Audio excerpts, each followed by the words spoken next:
안녕하세요. 책 읽기 좋은 날입니다.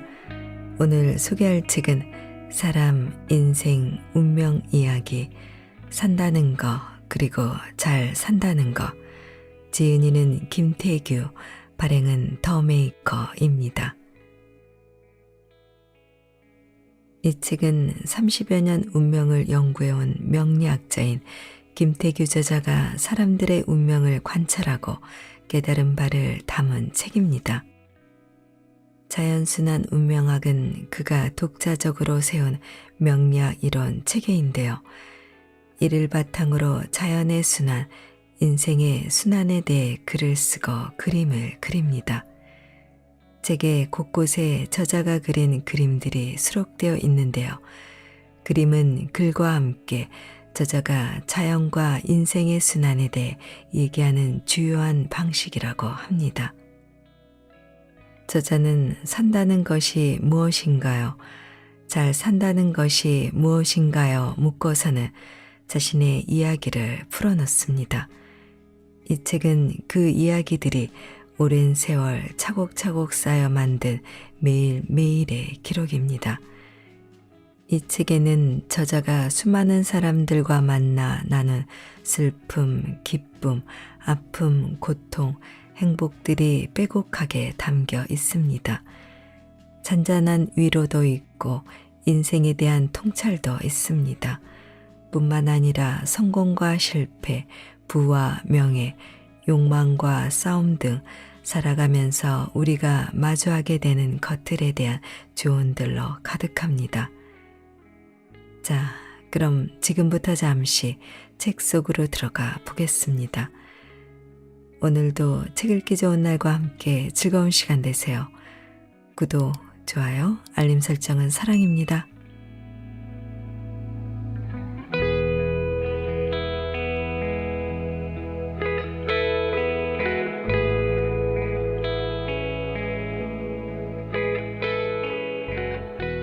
잘 산다는 것은 무엇인가? 세상에 한 번 태어났으니 누구나 그리고 모든 이가 잘 살아보고자 한다. 잘 살려고 노력하고 애를 쓴다. 그런데 잘 산다는 것이 무엇인가 하는 문제에 이르면 사람마다 다 다르고 살다 보면 달라지며 처한 입장에 따라 또 달라진다. 그럼에도 불구하고 우리 모두는 어떤 환경과 어떤 입장에서든 잘 살아보고자 애를 쓴다. 상황이 어려울 때 뱉는 아이고 죽겠네 하는 소리도 결국 살기 위해 그리고 잘 살기 위한 외침이다. 산다는 것은 힘든 것의 연속이다. 나는 과연 운명이란 것이 존재하는가라는 물음을 오랫동안 안고 살아왔다. 1971년에 시작한 이 물음은 어쩌다 보니 평생에 걸쳐 이어오고 있다. 이 역시 어떻게 하면 잘 살지 하는 것과 연결되어 있는 문제이기도 하다. 운명에 대해 오래 궁리하다 보니 인생은 순환이란 것을 알게 되었다. 그 순환은 우리가 해마다 겪는 사계절의 순환, 즉 봄, 여름, 가을, 겨울과 정확하게 같다는 것도 알게 되었다.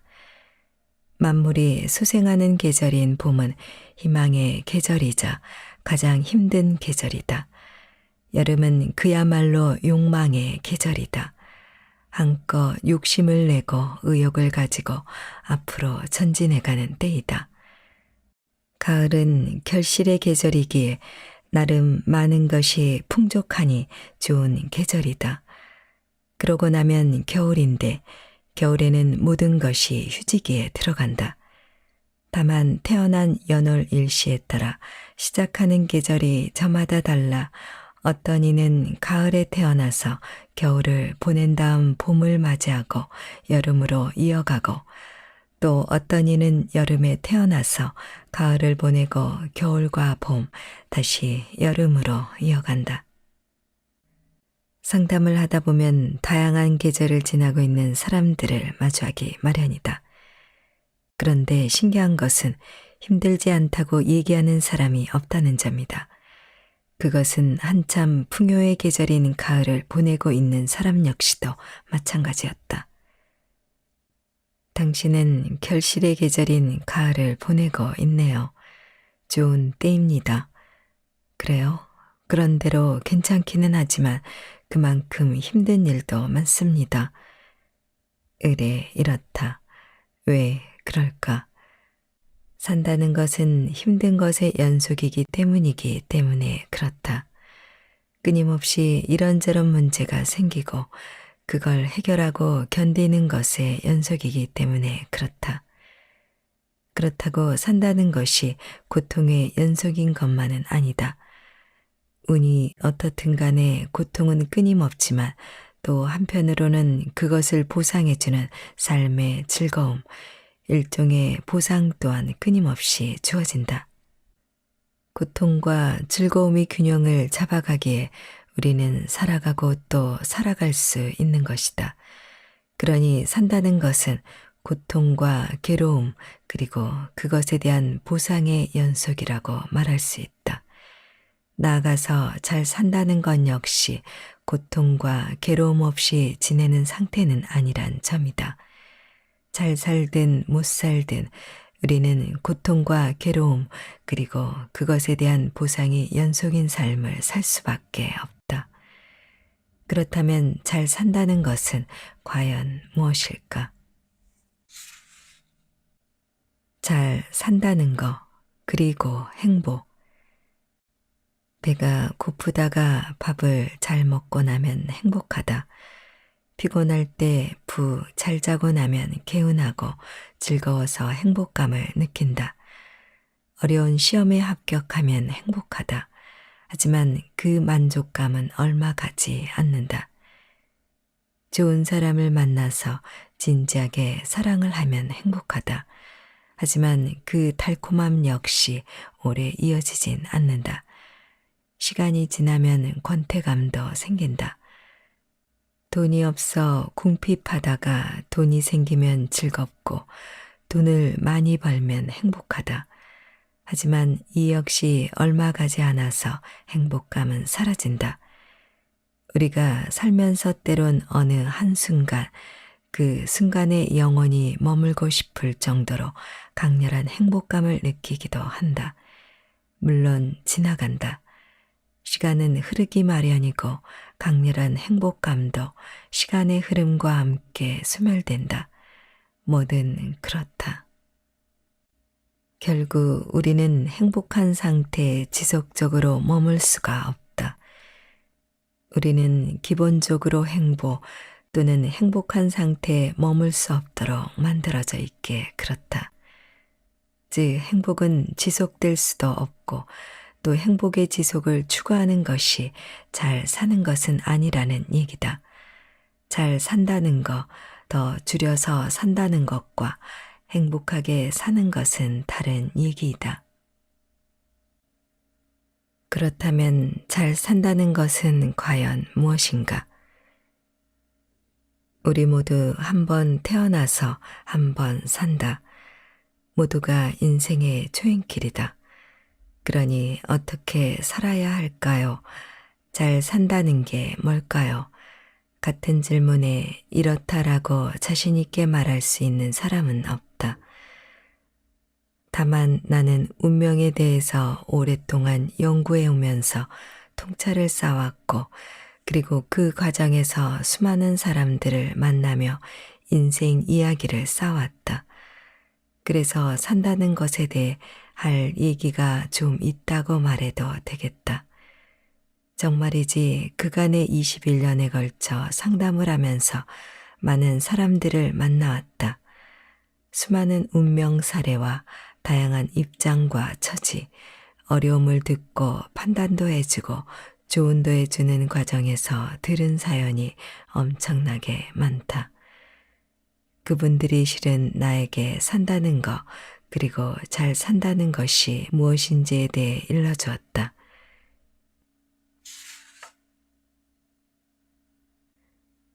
되어가는 대로, 되는 대로, 되어가는 대로 산다는 것, 되어가는 대로 살라. 이는 내가 운명에 숨겨진 이치에 대해 45년에 걸쳐 연구하고 검증한 결과 얻은 결론이다. 이 말은 나의 좌우명이기도 하다. 다만 이 말에 대해 약간의 설명이 필요할 것 같다. 되어가는 대로 살라고 하면 피동적 혹은 수동적인 느낌을 받을 수 있겠기 때문이다. 그러나 이는 선입견일 뿐 수동적인 태도와는 아무런 상관이 없다. 나름의 어떤 뜻을 품고 강한 의지로 그것을 이루기 위해 열심히 노력하는 것은 인생에서 대단히 중요하다. 여기 산으로 사냥을 떠난 포수가 있다고 하자. 당초 생각은 노루를 몇 마리 잡아올 생각이었는데 뜻하지 않게 호랑이를 만나서 죽기 살기로 싸운 결과 호랑이를 잡게 되었고 그 바람에 전설의 포수가 될 수도 있겠다. 그런가 하면 온 산을 다 돌아다녔지만 허탕치고 빈손으로 산에서 내려올 수도 있을 것이다. 생각은 노루를 잡겠다는 것이었지만 호랑이를 잡아 대박이 날 수도 아니면 빈손으로 끝날 수도 있는 것이 포수의 삶이다. 물론 당초 뜻대로 노루를 서너 마리 잡아서 기분 좋게 소기의 성과를 볼 수도 있다. 되어가는 대로 살라는 말은 바로 이런 것이다. 당초 목표는 노루였지만 결과는 호랑이가 될 수도 있고 빈손 맹탕이 될 수도 있으며 소기의 목표대로 노루가 될 수도 있는 것이 인생이다. 경우의 수는 이것만이 아니다. 갑자기 발목을 다치는 바람에 노루 사냥은 시작도 못 해보고 산 아래 주막에서 며칠 쉬게 되었다고 하자. 아, 재수없어. 왜 갑자기 발목이 이렇게 된다니 하면서 툴툴거리고 있는데 멀지 않은 곳에서 커다란 산사태가 일어나고 있었다. 예정대로 산에 들어갔다면 영락없이 잃었을 목숨 아닌가. 그럴 때 포수는 아이고 조상님들이 제 목숨을 살리려고 발목을 삐걱하게 하셨군요 하면서 새삼 조상에게 고마워할 수도 있을 것이다. 인생에서 경우의 수는 우리의 머리를 넘어선다. 실로 다양한 경우가 있다. 그러니 뜻을 품고 노력을 하되 마음 한편으론 되어가는 대로 살라는 것이다. 말은 말이고 실행은 실행이며 결과는 결과다. 저는요 이번 일은 반드시 관철시키겠습니다 하고 말하는 이가 있다. 좋은 일이다. 강한 의지를 표명하는 것이니 하지만 그거야 의지의 표명인 것이고 정작 그 일이 관철될지 말지는 두고 봐야 아는 일이다. 말은 말이고 실행은 실행이며 결과는 결과인 것이지 그것들이 자동으로 하나로 연결되는 것은 아니다. 이와 관련해서 사람의 뜻을 품었거나 소망이 있을 때 더러 기도란 것을 하게 된다. 종교를 가지고 있든 또 그렇지 않건 간에 우리는 살아가다 보면 기도나 기원을 할 때가 있기 마련이란 얘기이다. 그런데 기도란 것은 다소 위험한 구석이 있다. 열심히 기도했건만 바라는 바가 이루어지지 않으면 서운한 생각이 들기도 하고 때론 더 나아가서 기도했던 대상을 원망하게 될 수도 있기 때문이다. 반드시 응답을 주신다고 들었는데 이게 뭐야? 기도하고 또 기도하기를 무수히 반복했는데 아무런 반응이 없잖아 하고 말이다. 그렇기에 앞서 했던 말에 조금 더 말을 보탠다. 말은 말이고 기도는 기도이며 실행은 실행이며 결과는 결과인 것이지 그것들이 자동으로 하나로 연결되는 것은 아니라고. 뜻을 품었다고 뜻대로 다 되는 법 없고 기도한다고 해서 바라는 바가 이루어지는 법도 없다. 말을 했다고 해서 말한 바대로 되는 법도 없다. 되기도 하고 되지 않기도 하는 것이니 이는 너무나도 당연하고 명백한 이치이다. 그러니 되어가는 대로 되는 대로 살라는 것이다. 이 말은 수동적으로 나태하게 살자는 말이 아니라 열심히 노력하고 추구하되 그 결과가 어떻든 받아들이는 정도의 여유는 가지고 살자는 말이다. 가끔 주변에서 이번에 안 되면 끝장입니다. 꼭 되어야만 합니다. 같은 말을 듣게 된다. 그런데 이런 마음 자세는 자신의 소중한 삶을 도박에 걸었다는 말과도 같아서 이미 그 게임에서 지고 있는 것이라 말해도 무방하다. 그렇게 약한 마음으로 배수의 진을 치면 물에 빠져 죽기 마련이고 죽기 살기로 나가면 죽기 십상이다. 이런 비정상적인 마음 씀씀이가 평상시에 마음이 되어선 안 된다. 진지하게 승부에 임하되 결과는 안 좋을 수도 있다는 것을 알고 있어야 하고 또 받아들일 수 있어야 하며 안 되면 달리 방법을 취한다는 자세로 살아가야 결국은 승리할 수 있고 성취할 수 있다. 열심히 하되 아니면 그것으로 그만이고 하는 여유를 가져야 한다는 말이다.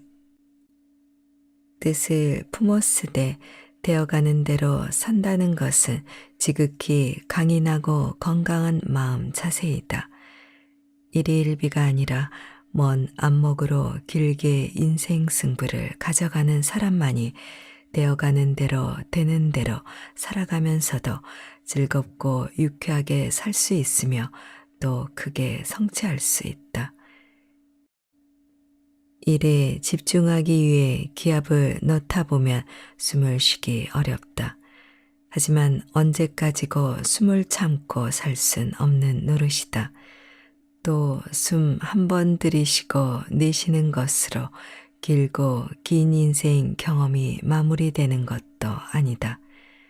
숨이란 죽는 날까지 끊임없이 들이쉬고 또 내쉬기를 반복하는 것이다. 숨을 쉬지 않으면 죽은 것이니 우리는 죽을 때까지 숨을 쉬며 살아야 하지 않겠는가? 그러니 뜻을 품고 목표를 가졌다 하더라도 마구 기합만을 넣을 일도 아니요. 되어가는 대로 되는 대로 살아야만 들숨과 날숨이 면면하게 이어질 것이다.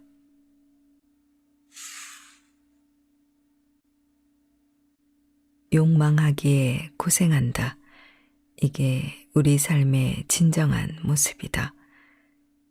왜 지금 간절해지는가? 사람의 운은 30년에 걸쳐 상승하고 30년에 걸쳐 하강한다. 합치면 60년에 걸쳐 오르고 내린다. 그런데 오랫동안 상담을 해오면서 그리고 인생을 60년 이상 살아보니 예전에 알지 못했던 것을 알게 되는 경우가 있다. 운이 상승하는 사람을 상담할 때면 그 사람에게서 어떤 간절함을 느낄 수 있었고 반대로 운이 하강하는 사람에게선 그 간절함이 느껴지지 않았다. 그런 경험이 누적되다 보니 이제는 사주를 묻지 않고 그냥 몇 마디 말만 들어보아도 그 사람의 운세를 거의 틀림없이 알 수 있는 경지에 이르렀다.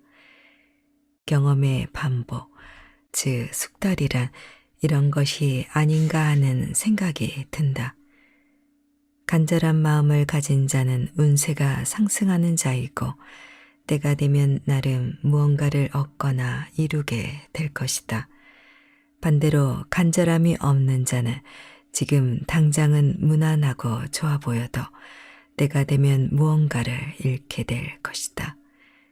내가 몇 마디 말만 듣고 사람의 운세를 판단할 수 있게 되었다는 말은 어떤 이의 바람이 간절한 것인지 아니면 그냥 바라고만 있는 것인지를 구분할 수 있게 되었다는 말이기도 하다. 이게 바로 오랜 세월 동안의 운명 상담을 통해 내 깨닫게 된 것, 즉 일종의 심득이다. 간절함, 첩첩한 산을 넘으려는 의지. 그렇다면 어떤 이에게 간절함이 있는지 아닌지를 어떻게 알 수 있는가에 대해 조금 얘기해 보고자 한다. 세상 만사 얻고자 한다면 그에 상응하는 대가를 지불해야 하는 법이다. 세상에 공짜는 없는 법이니 따라서 간절한 자는 자신의 소망을 이루기 위해서 기꺼이 비용이나 대가를 지불할 용의가 있는 자라고 보면 된다. 크게 얻고자 하는 이는 비싸게 가격을 지불할 용의가 있어야지 않겠는가 말이다. 물론 여기서 말하는 비용이나 대가 같고 금전적인 것을 말하는 것은 아니다. 시장에 유통되는 상품이야 돈을 주면 살 수 있지만 사람마다의 소망이나 꿈, 목표 이런 것은 상품이 아니기에 돈을 주고 살 수 없다. 우리가 인생을 살아가면서 지불하는 가장 큰 비용은 바로 삶 자체이다. 달리 말하면 저마다의 삶에 주어진 시간 혹은 세월이다. 달리 말하면 삶이라고 하는 한정된 시간의 기회 비용인 것이고 사실 그게 가장 비싸다.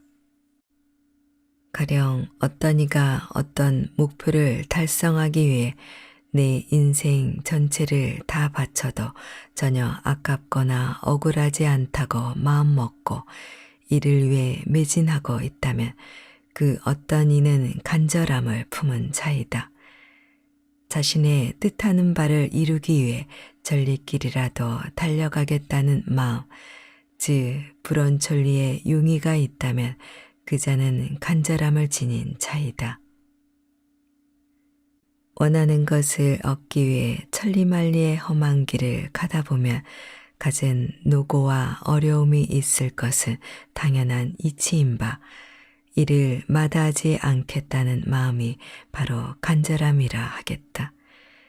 얻고자 하는 무엇을 위해 길을 찾을 것이고, 길을 찾다가 끝내 길이 없으면 스스로 길을 내거나 또는 험준한 산과 고개를 넘어서라도 그곳으로 가겠다는 마음이 바로 간절함이다. 이에 나는 간절함을 두고 산을 넘는 마음이라 표현한다. 문학적으로 과장하면 첩첩한 산을 넘으려는 의지가 간절함이라 여긴다. 간절함이란 어떤 거창한 것에 대한 마음이 아니다.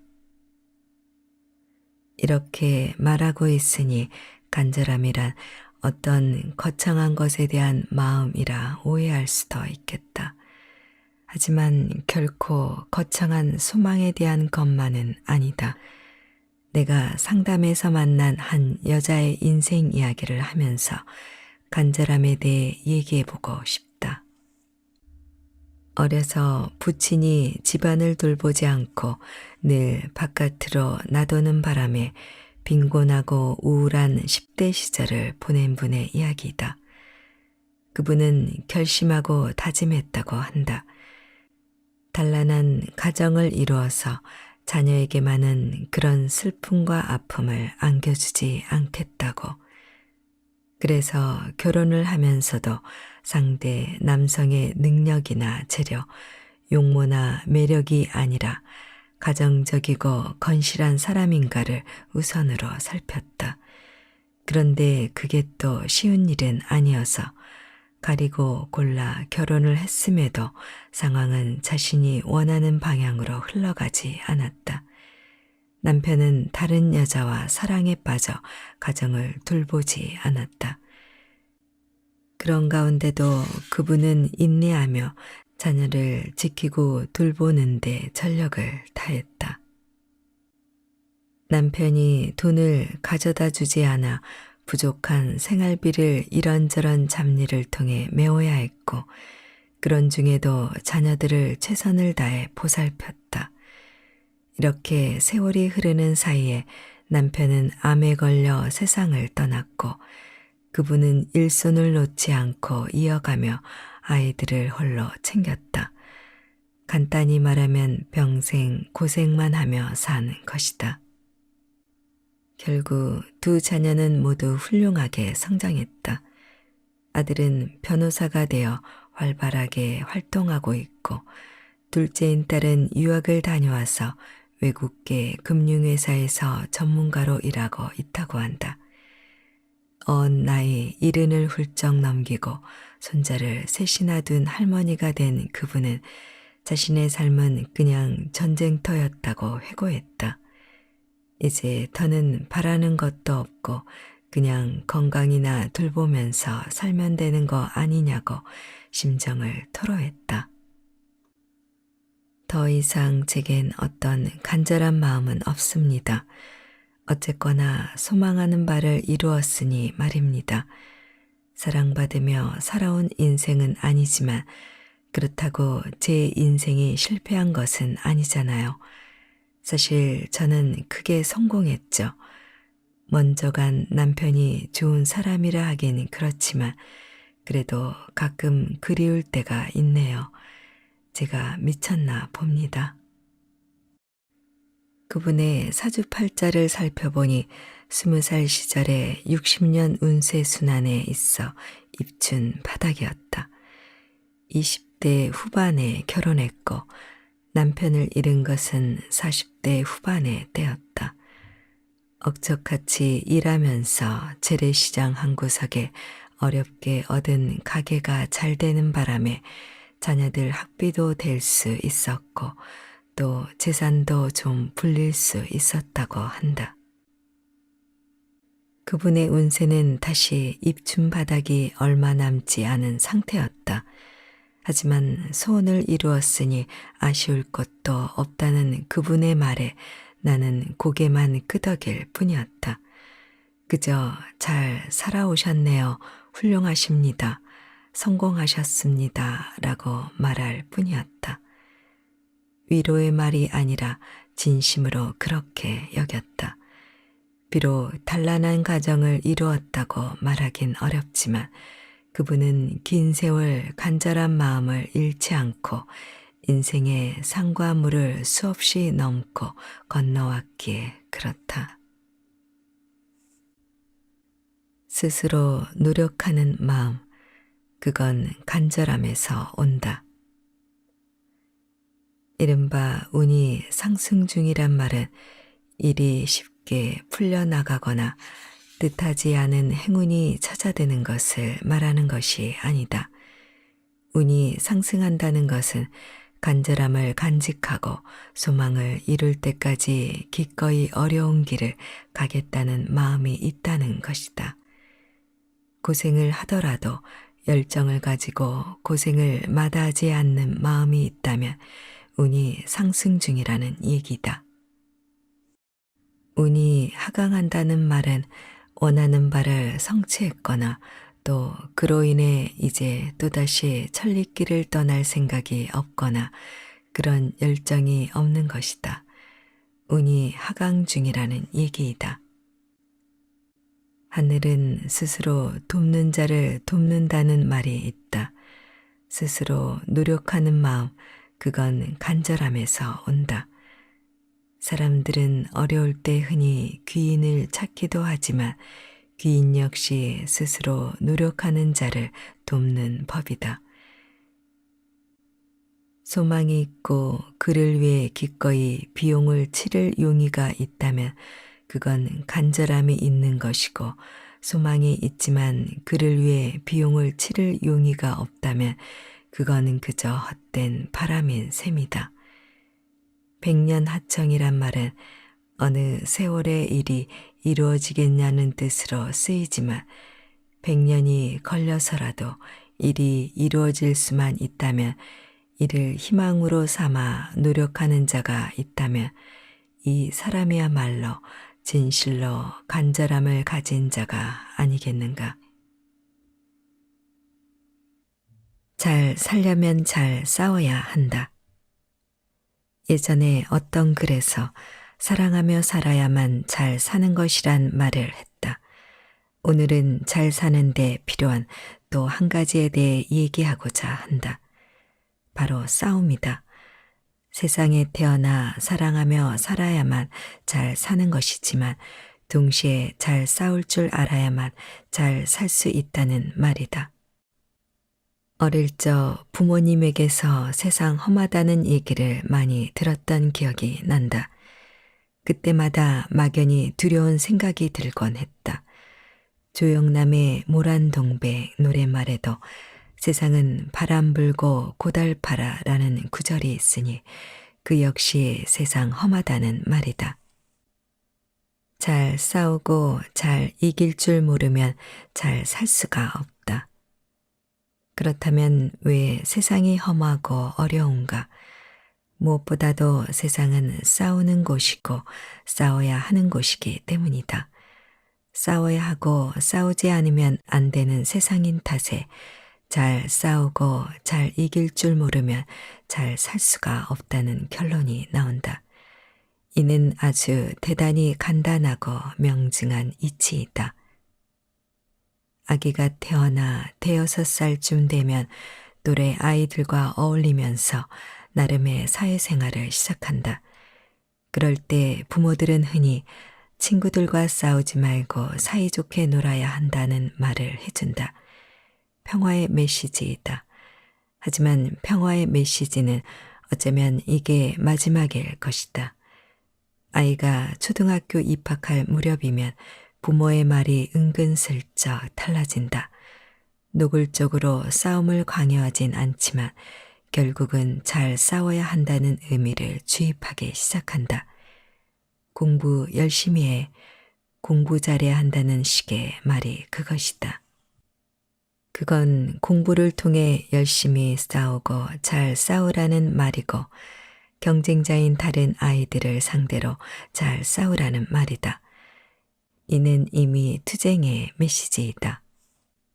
더러 부모들은 아이의 학업 성적이 신통치 않으면 전략을 수정하기도 한다. 이런 식이다. 괜찮아. 내가 무엇을 하든 열심히 하면 된다고 말이다.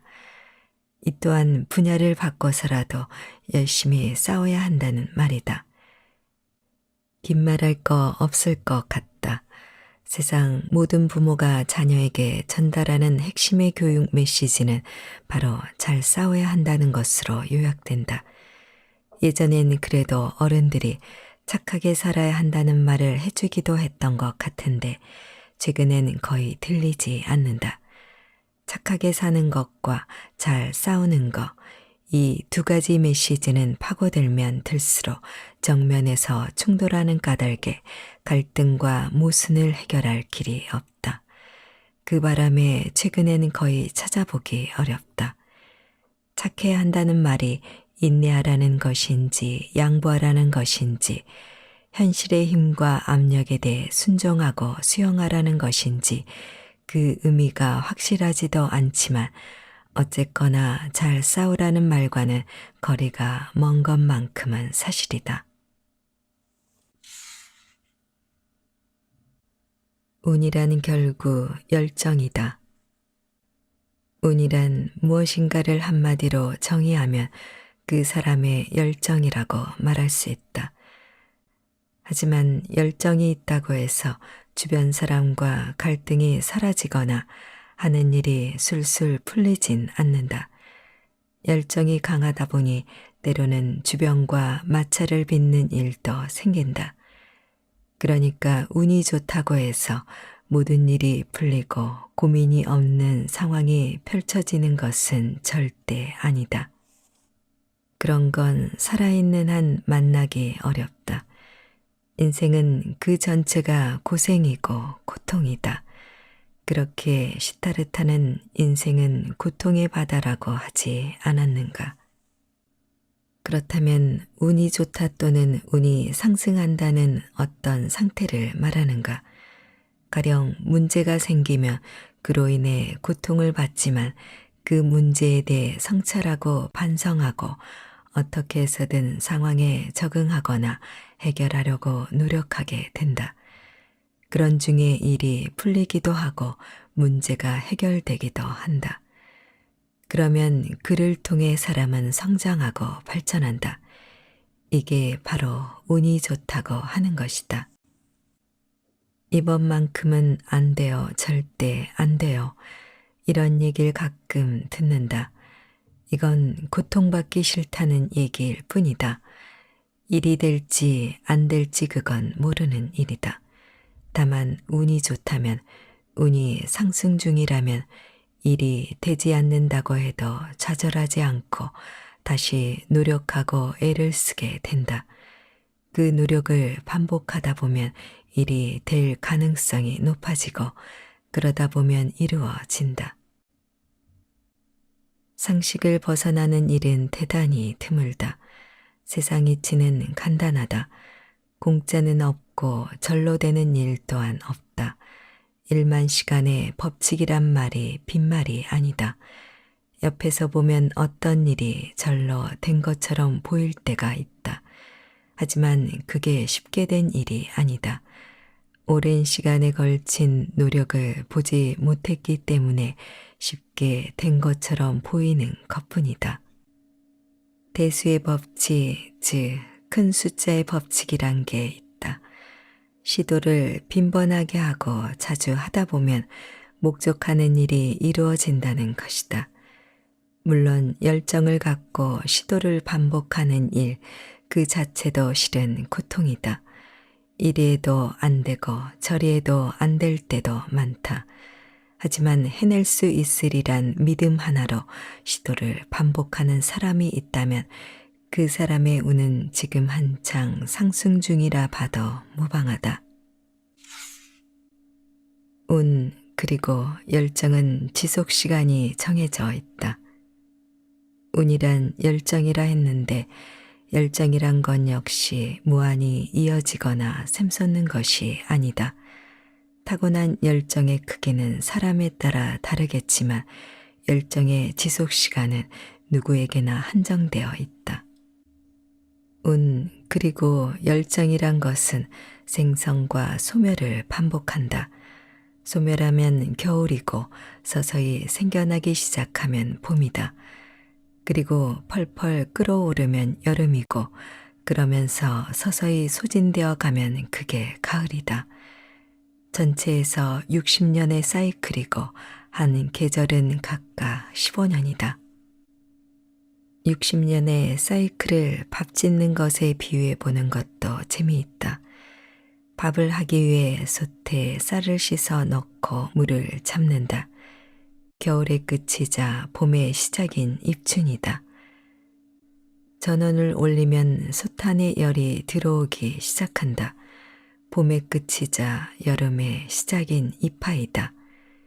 그러다가 열이 점점 가열되면서 펄펄 끓어오르고 그로써 쌀이 익어간다. 여름의 끝이고 가을의 시작점인 입추이다.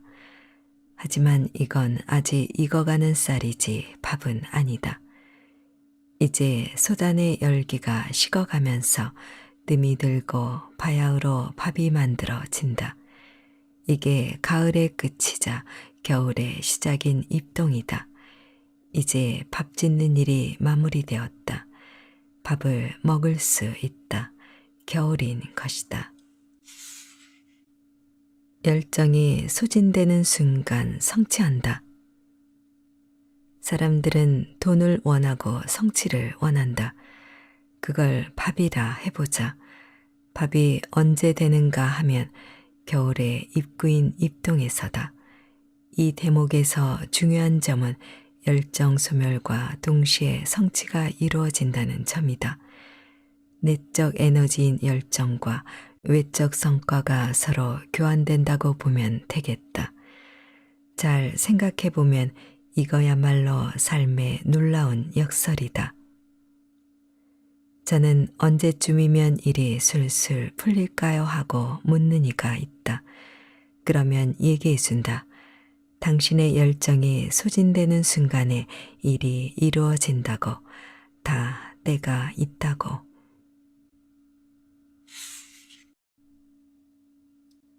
한번 살다가는 인생 스스로를 아껴야. 흔히 잘 살려면 물건을 아끼고 돈을 아껴야 한다고 말들을 하지만 그보다 훨씬 더 중요한 것이 있다. 한번 살다가는 인생 스스로를 아끼고 스스로를 파괴하지 않아야 한다는 것이다. 태어날 때 받은 자신의 삶을 알뜰하게 잘 쓰다가 가야 한다는 얘기다. 그런 면에서 도리스 데이 할머니의 삶이야말로 모범이고 전형이 아닌가 한다. 그간 구글이나 위키를 통해 수만에 이르는 사람들의 생애를 연구, 검토해 보았지만 이분처럼 잘 살다가 떠난 사람은 보지 못했다. 폐렴으로 사망했다고 하지만 이분은 그 어떤 통증이나 고생도 하지 않았을 것으로 단정을 한다. 그냥 노화로 인해 숨쉬기가 거북해져서 돌아가셨을 것으로 본다. 이분 역시 한때 역경의 세월도 겪었겠지만 끝내 자신을 아끼고 소중히 다루었기에 이렇게 살다 갔을 것으로 여긴다. 완전 연소의 삶을 살다 간 셈이니 죽은 것이 아니라 마지막 순간에 신선이 되어 날개를 펄럭이며 하늘로 돌아간 우화등산의 삶을 살다 간 것이 아닐까 싶다. 살다 보면 실망도 하고 뜻하지 않은 좌절을 겪게도 된다. 이에 화를 내기도 하고 역정을 부리기도 하겠지만 그게 다 손해란 사실. 그래 본들 모두 아까운 내 생명력을 낭비하는 것에 지나지 않는다. 혈기 왕성한 젊은 시절에 영원히 살 것 같아서 돈과 명예를 얻고자 세월을 보내지만 나중에 알고 보면 결국 가장 소중한 것은 결국 내 삶이란 말이다.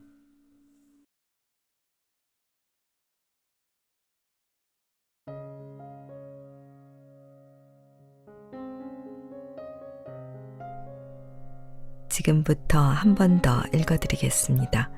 편안한 시간 되세요.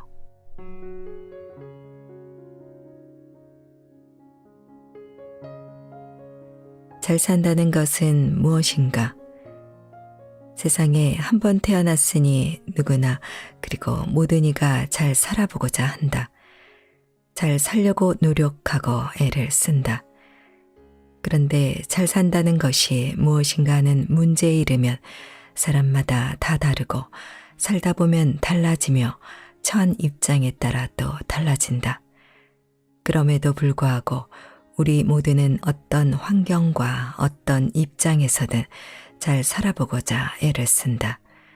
상황이 어려울 때 뱉는 아이고 죽겠네 하는 소리도 결국 살기 위해 그리고 잘 살기 위한 외침이다. 산다는 것은 힘든 것의 연속이다. 나는 과연 운명이란 것이 존재하는가라는 물음을 오랫동안 안고 살아왔다. 1971년에 시작한 이 물음은 어쩌다 보니 평생에 걸쳐 이어오고 있다. 이 역시 어떻게 하면 잘 살지 하는 것과 연결되어 있는 문제이기도 하다. 운명에 대해 오래 궁리하다 보니 인생은 순환이란 것을 알게 되었다. 그 순환은 우리가 해마다 겪는 사계절의 순환, 즉 봄, 여름, 가을, 겨울과 정확하게 같다는 것도 알게 되었다. 만물이 소생하는 계절인 봄은 희망의 계절이자 가장 힘든 계절이다.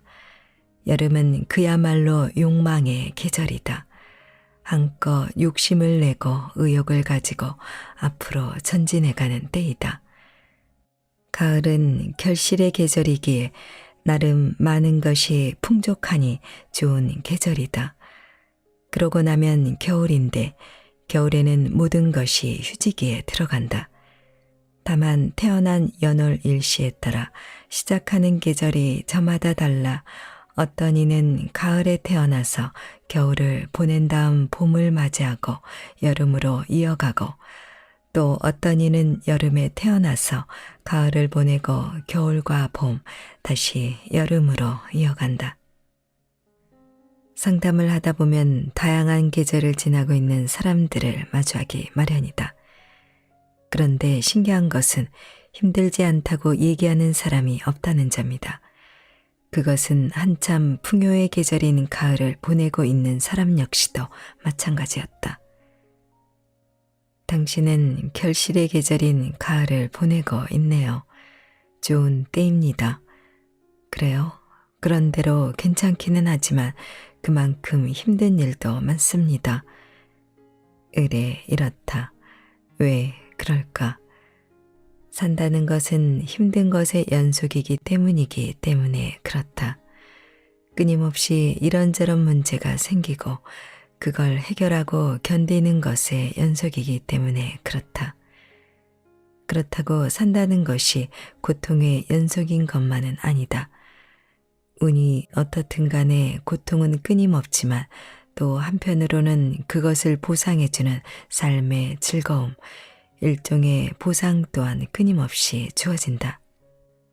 고통과 즐거움의 균형을 잡아가기에 우리는 살아가고 또 살아갈 수 있는 것이다. 그러니 산다는 것은 고통과 괴로움 그리고 그것에 대한 보상의 연속이라고 말할 수 있다.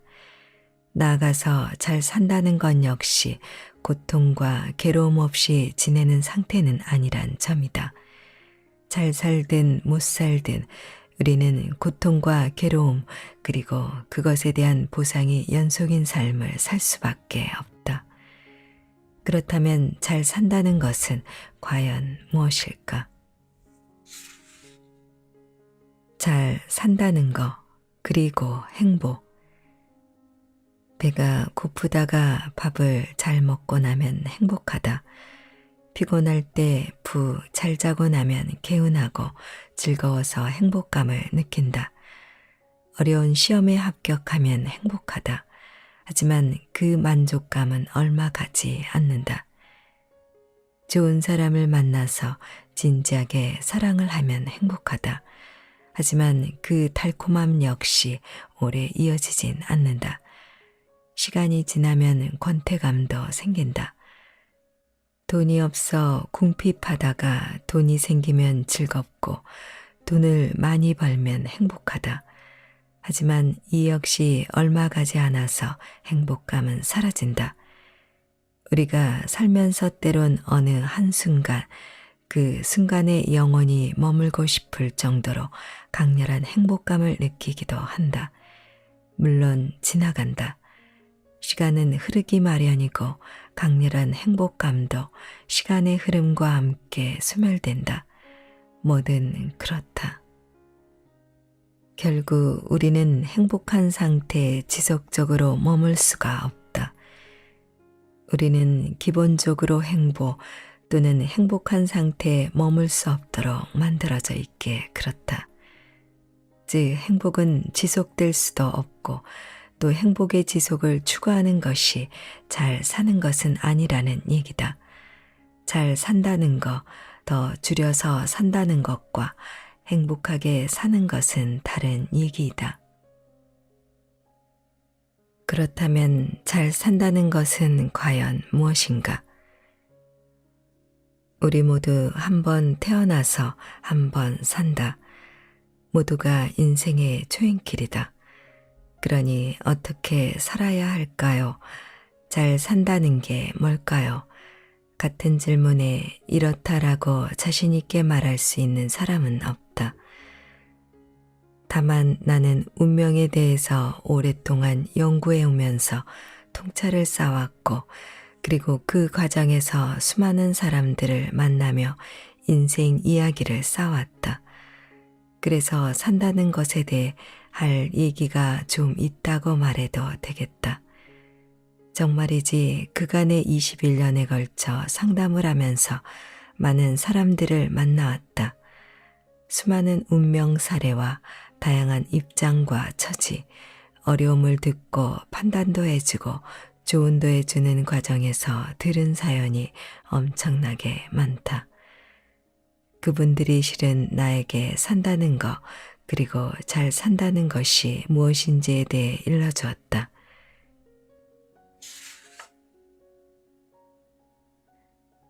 되어가는 대로, 되는 대로, 되어가는 대로 산다는 것, 되어가는 대로 살라.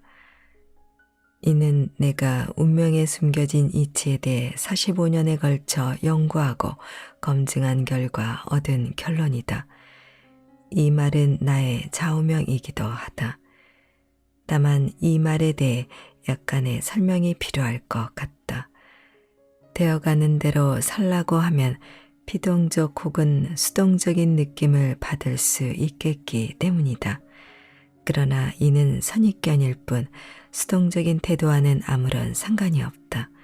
나름의 어떤 뜻을 품고 강한 의지로 그것을 이루기 위해 열심히 노력하는 것은 인생에서 대단히 중요하다.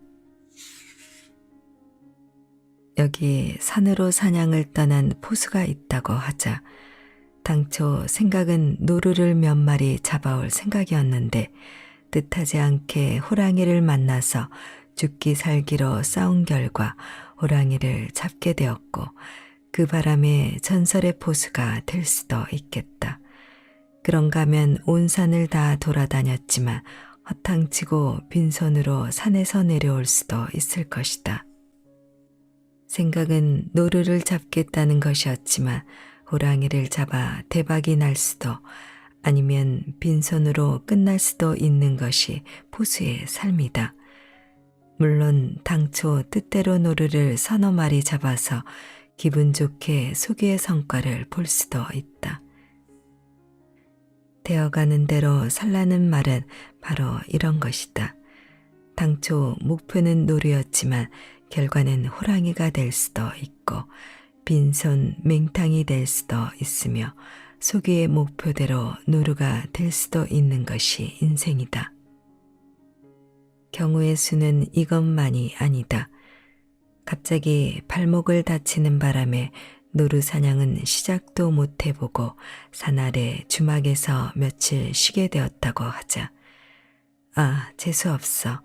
왜 갑자기 발목이 이렇게 된다니 하면서 툴툴거리고 있는데 멀지 않은 곳에서 커다란 산사태가 일어나고 있었다. 예정대로 산에 들어갔다면 영락없이 잃었을 목숨 아닌가. 그럴 때 포수는 아이고 조상님들이 제 목숨을 살리려고 발목을 삐걱하게 하셨군요 하면서 새삼 조상에게 고마워할 수도 있을 것이다. 인생에서 경우의 수는 우리의 머리를 넘어선다. 실로 다양한 경우가 있다. 그러니 뜻을 품고 노력을 하되 마음 한편으론 되어가는 대로 살라는 것이다. 말은 말이고 실행은 실행이며 결과는 결과다. 저는요 이번 일은 반드시 관철시키겠습니다 하고 말하는 이가 있다. 좋은 일이다. 강한 의지를 표명하는 것이니 하지만 그거야 의지의 표명인 것이고 정작 그 일이 관철될지 말지는 두고 봐야 아는 일이다. 말은 말이고 실행은 실행이며 결과는 결과인 것이지 그것들이 자동으로 하나로 연결되는 것은 아니다. 이와 관련해서 사람의 뜻을 품었거나 소망이 있을 때 더러 기도란 것을 하게 된다. 종교를 가지고 있든 또 그렇지 않건 간에 우리는 살아가다 보면 기도나 기원을 할 때가 있기 마련이란 얘기이다. 그런데 기도란 것은 다소 위험한 구석이 있다. 열심히 기도했건만 바라는 바가 이루어지지 않으면 서운한 생각이 들기도 하고 때론 더 나아가서 기도했던 대상을 원망하게 될 수도 있기 때문이다. 반드시 응답을 주신다고 들었는데 이게 뭐야?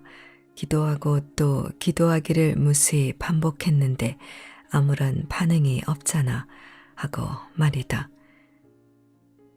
그렇기에 앞서 했던 말에 조금 더 말을 보탠다. 말은 말이고 기도는 기도이며 실행은 실행이며 결과는 결과인 것이지 그것들이 자동으로 하나로 연결되는 것은 아니라고. 뜻을 품었다고 뜻대로 다 되는 법 없고 기도한다고 해서 바라는 바가 이루어지는 법도 없다.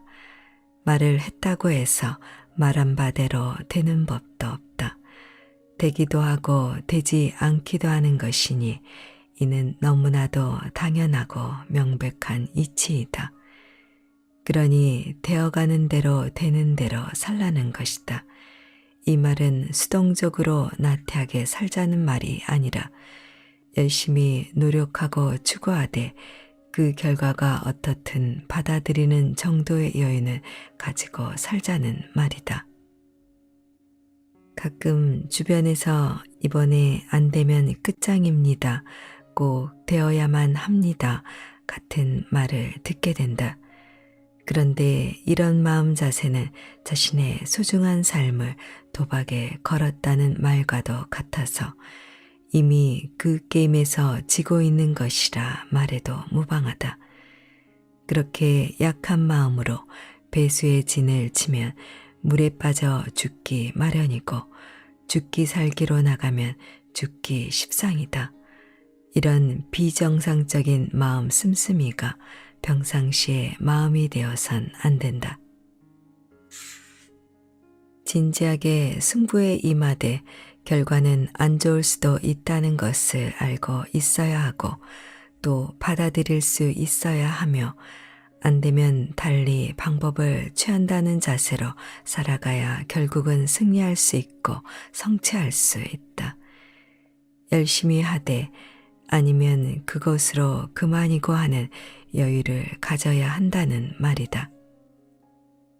뜻을 품었으되 되어가는 대로 산다는 것은 지극히 강인하고 건강한 마음 자세이다.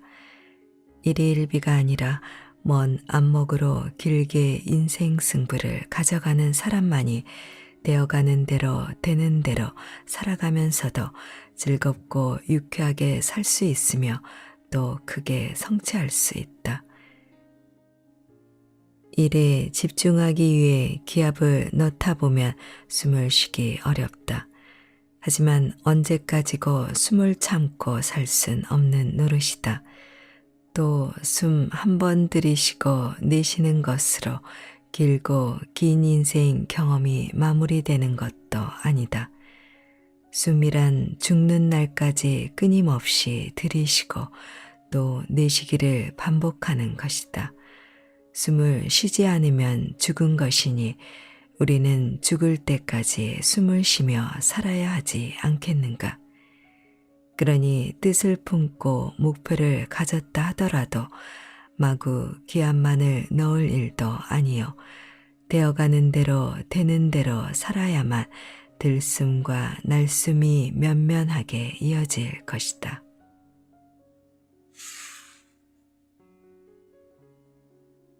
욕망하기에 고생한다. 이게 우리 삶의 진정한 모습이다.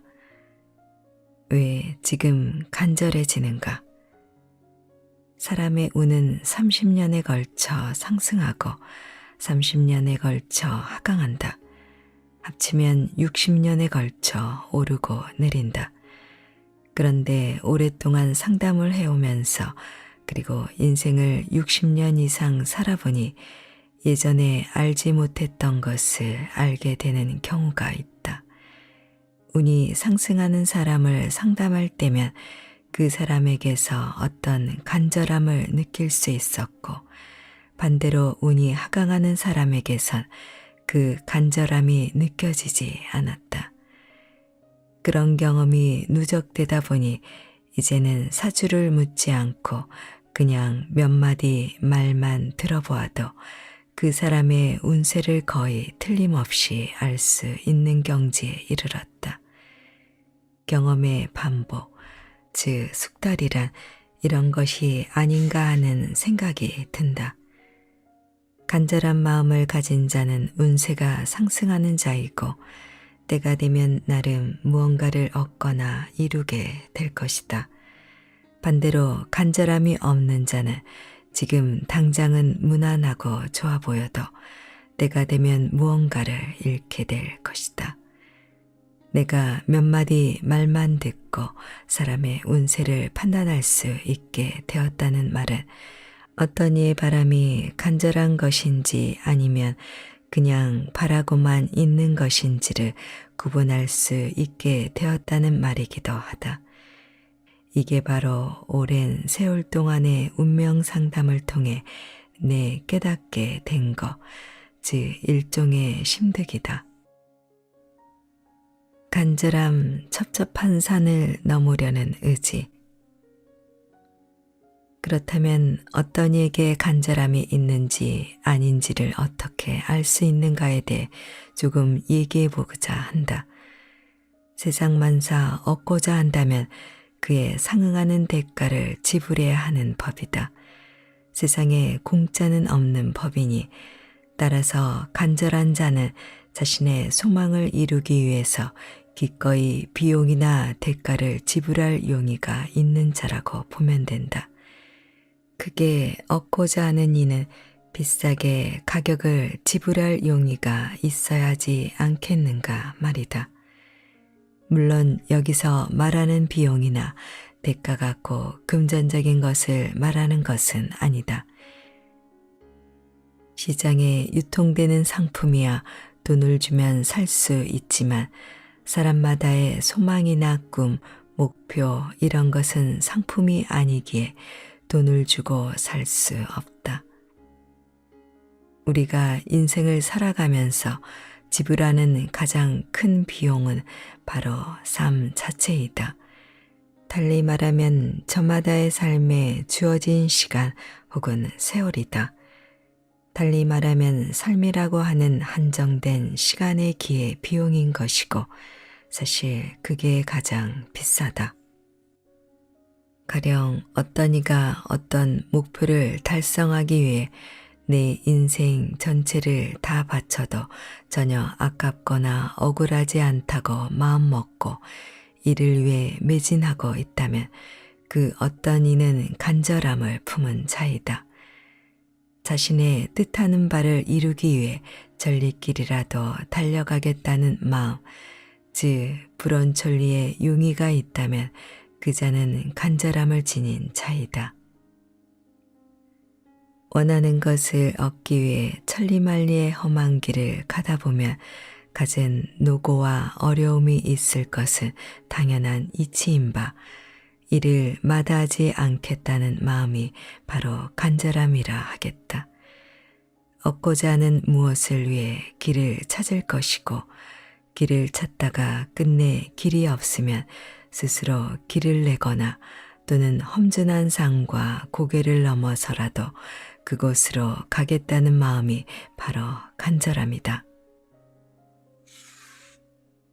이에 나는 간절함을 두고 산을 넘는 마음이라 표현한다. 문학적으로 과장하면 첩첩한 산을 넘으려는 의지가 간절함이라 여긴다. 간절함이란 어떤 거창한 것에 대한 마음이 아니다. 이렇게 말하고 있으니 간절함이란 어떤 거창한 것에 대한 마음이라 오해할 수도 있겠다. 하지만 결코 거창한 소망에 대한 것만은 아니다. 내가 상담에서 만난 한 여자의 인생 이야기를 하면서 간절함에 대해 얘기해보고 싶다. 어려서 부친이 집안을 돌보지 않고 늘 바깥으로 나도는 바람에 빈곤하고 우울한 10대 시절을 보낸 분의 이야기이다. 그분은 결심하고 다짐했다고 한다. 단란한 가정을 이루어서 자녀에게만은 그런 슬픔과 아픔을 안겨주지 않겠다고. 그래서 결혼을 하면서도 상대 남성의 능력이나 재력, 용모나 매력이 아니라 가정적이고 건실한 사람인가를 우선으로 살폈다. 그런데 그게 또 쉬운 일은 아니어서 가리고 골라 결혼을 했음에도 상황은 자신이 원하는 방향으로 흘러가지 않았다. 남편은 다른 여자와 사랑에 빠져 가정을 돌보지 않았다. 그런 가운데도 그분은 인내하며 자녀를 지키고 돌보는데 전력을 다했다. 남편이 돈을 가져다 주지 않아 부족한 생활비를 이런저런 잡일을 통해 메워야 했고, 그런 중에도 자녀들을 최선을 다해 보살폈다. 이렇게 세월이 흐르는 사이에 남편은 암에 걸려 세상을 떠났고, 그분은 일손을 놓지 않고 이어가며 아이들을 홀로 챙겼다. 간단히 말하면 평생 고생만 하며 사는 것이다.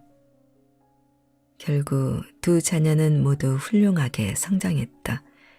아들은 변호사가 되어 활발하게 활동하고 있고, 둘째인 딸은 유학을 다녀와서 외국계 금융회사에서 전문가로 일하고 있다고 한다. 나이 70을 훌쩍 넘기고 손자를 셋이나 둔 할머니가 된 그분은 자신의 삶은 그냥 전쟁터였다고 회고했다. 이제 더는 바라는 것도 없고 그냥 건강이나 돌보면서 살면 되는 거 아니냐고 심정을 토로했다. 더 이상 제겐 어떤 간절한 마음은 없습니다. 어쨌거나 소망하는 바를 이루었으니 말입니다. 사랑받으며 살아온 인생은 아니지만 그렇다고 제 인생이 실패한 것은 아니잖아요. 사실 저는 크게 성공했죠. 먼저 간 남편이 좋은 사람이라 하긴 그렇지만 그래도 가끔 그리울 때가 있네요. 제가 미쳤나 봅니다. 그분의 사주팔자를 살펴보니 20살 시절에 60년 운세 순환에 있어 입춘 바닥이었다. 20대 후반에 결혼했고 남편을 잃은 것은 40대 후반의 때였다. 억척같이 일하면서 재래시장 한 구석에 어렵게 얻은 가게가 잘 되는 바람에 자녀들 학비도 될 수 있었고 또 재산도 좀 불릴 수 있었다고 한다. 그분의 운세는 다시 입춘 바닥이 얼마 남지 않은 상태였다. 하지만 소원을 이루었으니 아쉬울 것도 없다는 그분의 말에 나는 고개만 끄덕일 뿐이었다. 그저 잘 살아오셨네요. 훌륭하십니다.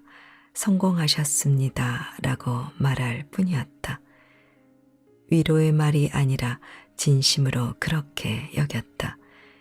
비록 단란한 가정을 이루었다고 말하긴 어렵지만 그분은 긴 세월 간절한 마음을 잃지 않고 인생의 산과 물을 수없이 넘고 건너왔기에 그렇다. 스스로 노력하는 마음, 그건 간절함에서 온다. 이른바 운이 상승 중이란 말은 일이 쉽게 풀려나가거나 뜻하지 않은 행운이 찾아드는 것을 말하는 것이 아니다. 운이 상승한다는 것은 간절함을 간직하고 소망을 이룰 때까지 기꺼이 어려운 길을 가겠다는 마음이 있다는 것이다. 고생을 하더라도 열정을 가지고 고생을 마다하지 않는 마음이 있다면 운이 상승 중이라는 얘기다. 운이 하강한다는 말은 원하는 바를 성취했거나 또 그로 인해 이제 또다시 천리길을 떠날 생각이 없거나 그런 열정이 없는 것이다. 운이 하강 중이라는 얘기이다. 하늘은 스스로 돕는 자를 돕는다는 말이 있다. 스스로 노력하는 마음, 그건 간절함에서 온다. 사람들은 어려울 때 흔히 귀인을 찾기도 하지만 귀인 역시 스스로 노력하는 자를 돕는 법이다. 소망이 있고 그를 위해 기꺼이 비용을 치를 용의가 있다면 그건 간절함이 있는 것이고, 소망이 있지만 그를 위해 비용을 치를 용의가 없다면 그거는 그저 헛된 바람인 셈이다. 백년하청이란 말은 어느 세월의 일이 이루어지겠냐는 뜻으로 쓰이지만, 100년이 걸려서라도 일이 이루어질 수만 있다면, 이를 희망으로 삼아 노력하는 자가 있다면 이 사람이야말로 진실로 간절함을 가진 자가 아니겠는가. 잘 살려면 잘 싸워야 한다. 예전에 어떤 글에서 사랑하며 살아야만 잘 사는 것이란 말을 했다. 오늘은 잘 사는데 필요한 또 한 가지에 대해 얘기하고자 한다. 바로 싸움이다. 세상에 태어나 사랑하며 살아야만 잘 사는 것이지만 동시에 잘 싸울 줄 알아야만 잘 살 수 있다는 말이다. 어릴 적 부모님에게서 세상 험하다는 얘기를 많이 들었던 기억이 난다. 그때마다 막연히 두려운 생각이 들곤 했다. 조영남의 모란동백 노랫말에도 세상은 바람 불고 고달파라 라는 구절이 있으니 그 역시 세상 험하다는 말이다. 잘 싸우고 잘 이길 줄 모르면 잘 살 수가 없다. 그렇다면 왜 세상이 험하고 어려운가? 무엇보다도 세상은 싸우는 곳이고 싸워야 하는 곳이기 때문이다. 싸워야 하고 싸우지 않으면 안 되는 세상인 탓에 잘 싸우고 잘 이길 줄 모르면 잘 살 수가 없다는 결론이 나온다. 이는 아주 대단히 간단하고 명징한 이치이다. 아기가 태어나 5~6살쯤 되면 또래 아이들과 어울리면서 나름의 사회생활을 시작한다. 그럴 때 부모들은 흔히 친구들과 싸우지 말고 사이좋게 놀아야 한다는 말을 해준다. 평화의 메시지이다.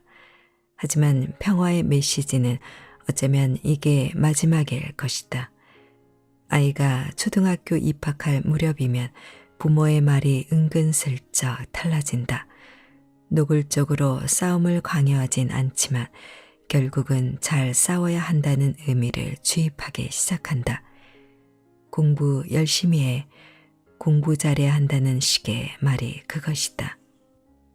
그건 공부를 통해 열심히 싸우고 잘 싸우라는 말이고, 경쟁자인 다른 아이들을 상대로 잘 싸우라는 말이다. 이는 이미 투쟁의 메시지이다. 더러 부모들은 아이의 학업 성적이 신통치 않으면 전략을 수정하기도 한다. 이런 식이다. 괜찮아. 내가 무엇을 하든 열심히 하면 된다고 말이다. 이 또한 분야를 바꿔서라도 열심히 싸워야 한다는 말이다. 긴 말할 거 없을 것 같다. 세상 모든 부모가 자녀에게 전달하는 핵심의 교육 메시지는 바로 잘 싸워야 한다는 것으로 요약된다. 예전엔 그래도 어른들이 착하게 살아야 한다는 말을 해주기도 했던 것 같은데 최근엔 거의 들리지 않는다.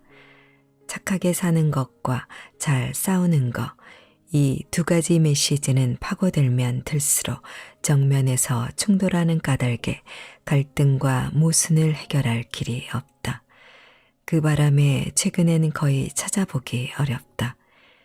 착해야 한다는 말이 인내하라는 것인지 양보하라는 것인지, 현실의 힘과 압력에 대해 순종하고 수용하라는 것인지 그 의미가 확실하지도 않지만 어쨌거나 잘 싸우라는 말과는 거리가 먼 것만큼은 사실이다. 운이란 결국 열정이다. 운이란 무엇인가를 한마디로 정의하면 그 사람의 열정이라고 말할 수 있다. 하지만 열정이 있다고 해서 주변 사람과 갈등이 사라지거나 하는 일이 술술 풀리진 않는다. 열정이 강하다 보니 때로는 주변과 마찰을 빚는 일도 생긴다. 그러니까 운이 좋다고 해서 모든 일이 풀리고 고민이 없는 상황이 펼쳐지는 것은 절대 아니다. 그런 건 살아있는 한 만나기 어렵다. 인생은 그 전체가 고생이고 고통이다. 그렇게 시타르타는 인생은 고통의 바다라고 하지 않았는가? 그렇다면 운이 좋다 또는 운이 상승한다는 어떤 상태를 말하는가? 가령 문제가 생기면 그로 인해 고통을 받지만 그 문제에 대해 성찰하고 반성하고 어떻게 해서든 상황에 적응하거나 해결하려고 노력하게 된다. 그런 중에 일이 풀리기도 하고 문제가 해결되기도 한다. 그러면 그를 통해 사람은 성장하고 발전한다. 이게 바로 운이 좋다고 하는 것이다. 이번만큼은 안 돼요. 절대 안 돼요. 이런 얘기를 가끔 듣는다. 이건 고통받기 싫다는 얘기일 뿐이다. 일이 될지 안 될지 그건 모르는 일이다. 다만 운이 좋다면, 운이 상승 중이라면 일이 되지 않는다고 해도 좌절하지 않고 다시 노력하고 애를 쓰게 된다. 그 노력을 반복하다 보면 일이 될 가능성이 높아지고 그러다 보면 이루어진다. 상식을 벗어나는 일은 대단히 드물다. 세상 이치는 간단하다. 공짜는 없고 절로 되는 일 또한 없다. 일만 시간의 법칙이란 말이 빈말이 아니다. 옆에서 보면 어떤 일이 절로 된 것처럼 보일 때가 있다. 하지만 그게 쉽게 된 일이 아니다. 오랜 시간에 걸친 노력을 보지 못했기 때문에 쉽게 된 것처럼 보이는 것뿐이다. 대수의 법칙, 즉 큰 숫자의 법칙이란 게 있다. 시도를 빈번하게 하고 자주 하다 보면 목적하는 일이 이루어진다는 것이다. 물론 열정을 갖고 시도를 반복하는 일, 그 자체도 실은 고통이다. 이리 해도 안 되고 저리 해도 안 될 때도 많다. 하지만 해낼 수 있으리란 믿음 하나로 시도를 반복하는 사람이 있다면 그 사람의 운은 지금 한창 상승 중이라 봐도 무방하다. 운 그리고 열정은 지속 시간이 정해져 있다. 운이란 열정이라 했는데 열정이란 건 역시 무한히 이어지거나 샘솟는 것이 아니다. 타고난 열정의 크기는 사람에 따라 다르겠지만 열정의 지속 시간은 누구에게나 한정되어 있다. 운 그리고 열정이란 것은 생성과 소멸을 반복한다. 소멸하면 겨울이고 서서히 생겨나기 시작하면 봄이다. 그리고 펄펄 끓어오르면 여름이고 그러면서 서서히 소진되어 가면 그게 가을이다. 전체에서 60년의 사이클이고 한 계절은 각각 15년이다. 60년의 사이클을 밥 짓는 것에 비유해 보는 것도 재미있다. 밥을 하기 위해 솥에 쌀을 씻어 넣고 물을 잡는다.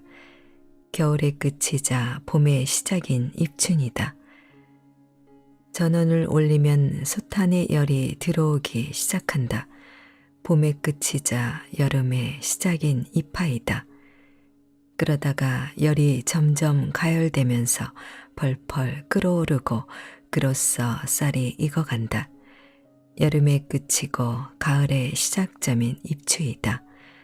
하지만 이건 아직 익어가는 쌀이지 밥은 아니다.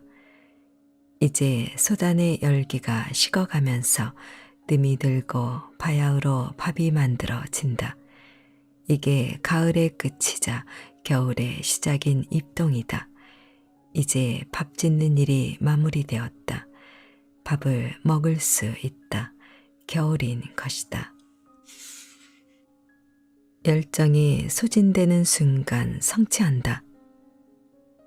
사람들은 돈을 원하고 성취를 원한다. 그걸 밥이라 해보자. 밥이 언제 되는가 하면 겨울의 입구인 입동에서다. 이 대목에서 중요한 점은 열정 소멸과 동시에 성취가 이루어진다는 점이다. 내적 에너지인 열정과 외적 성과가 서로 교환된다고 보면 되겠다. 잘 생각해 보면 이거야말로 삶의 놀라운 역설이다. 저는 언제쯤이면 일이 술술 풀릴까요 하고 묻는 이가 있다. 그러면 얘기해 준다. 당신의 열정이 소진되는 순간에 일이 이루어진다고, 다 때가 있다고.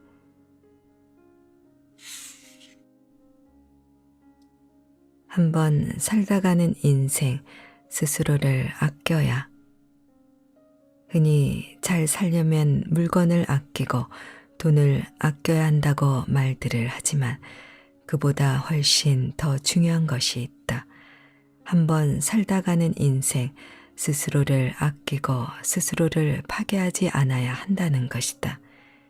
태어날 때 받은 자신의 삶을 알뜰하게 잘 쓰다가 가야 한다는 얘기다. 그런 면에서 도리스 데이 할머니의 삶이야말로 모범이고 전형이 아닌가 한다. 그간 구글이나 위키를 통해 수만에 이르는 사람들의 생애를 연구, 검토해 보았지만 이분처럼 잘 살다가 떠난 사람은 보지 못했다. 폐렴으로 사망했다고 하지만 이분은 그 어떤 통증이나 고생도 하지 않았을 것으로 단정을 한다. 그냥 노화로 인해 숨쉬기가 거북해져서 돌아가셨을 것으로 본다. 이분 역시 한때 역경의 세월도 겪었겠지만 끝내 자신을 아끼고 소중히 다루었기에 이렇게 살다 갔을 것으로 여긴다. 완전 연소의 삶을 살다 간 셈이니 죽은 것이 아니라 마지막 순간에 신선이 되어 날개를 펄럭이며 하늘로 돌아간 우화등산의 삶을 살다 간 것이 아닐까 싶다.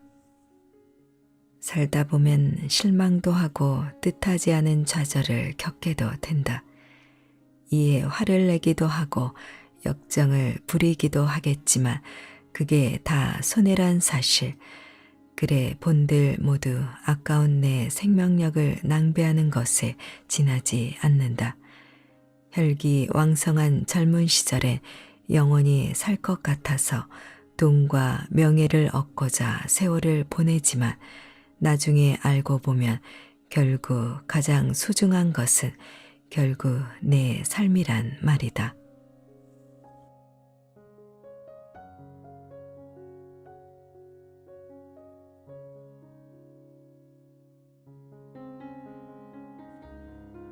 책 읽기 좋은 날 오늘은 산다는 거 그리고 잘 산다는 것을 보내드렸습니다. 감사합니다.